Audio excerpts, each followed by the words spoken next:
ঢাকার বিভিন্ন ভেন্যুতে চলছে ইস্পাহানি চতুর্থ ওপেন স্কোয়াশ টুর্নামেন্ট। সম্প্রতি নেপাল থেকে সাফল্য নিয়ে এসেছে জাতীয় দলের খেলোয়াড়রা।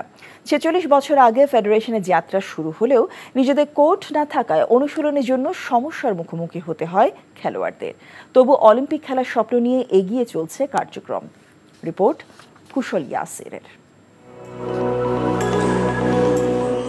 ১৯৭৮ সালে শুরু হয় স্কোয়াশ র্যাকেটস ফেডারেশনের যাত্রা। যদিও আন্তর্জাতিক অঙ্গনে তেমন সাফল্য ছিল না বাংলাদেশের। চলতি মাসেই নেপালের কাঠমান্ডুতে তৃতীয় ক্লাব আন্তর্জাতিক স্কোয়াশ টুর্নামেন্টে সাফল্য পেয়েছে লাল সবুজের প্রতিনিধিরা। পুরুষ ও নারী গ্রুপের ১১ জনের দলটি রৌপ্যসহ ৯টি পদক পেয়েছে। সাফল্য পেলেও ফেডারেশন সাধারণ সম্পাদকের আক্ষেপ নিজস্ব ভেন্যু নিয়ে।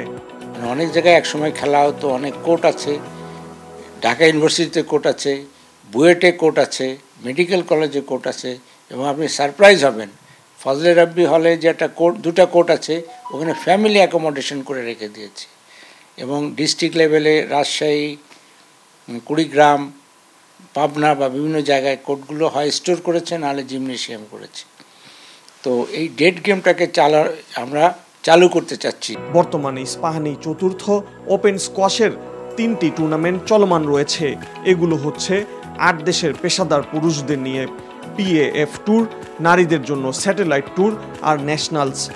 2028 অলিম্পিকে অংশগ্রহণের স্বপ্ন নিয়ে এগিয়ে চলছে কার্যক্রম। আমাদের একটা রোড ম্যাপ আছে, long term plan, perspective plan, ওটার নাম দিয়েছি আমরা ড্রিম জার্নি।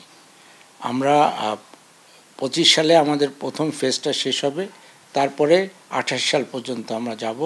28 সালে প্রথম অলিম্পিকে স্কোয়াশ খেলা হবে। আমরা চাচ্ছি যে আমরা অলিম্পিকে পার্টিসিপেট করতে চাই, এবং আমরা সেইভাবে চেষ্টা করব।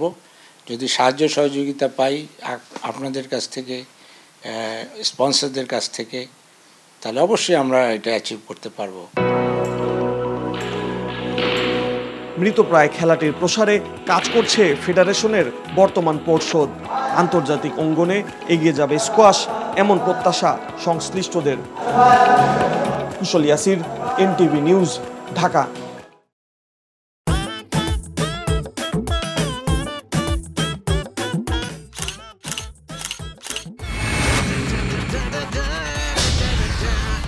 Thank you so much. শুধু থ্যাঙ্কসই দিবেন, আর কিছু দিবেন না? যদি দেওয়ার মতো হয় সো যে কোনো কিছু। খুব খুশি লাগলো আপনার সাথে ডিল করে। Deal done. হ্যাঁ, 50 লাখ। বিউটিফুল।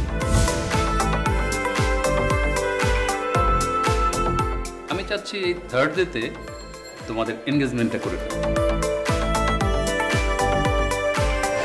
এখানে তো রতন নামে কোনো কিডনি ডাক্তার নাই। আপনি চিটার বাটপারে পাল্লায় পড়ছেন।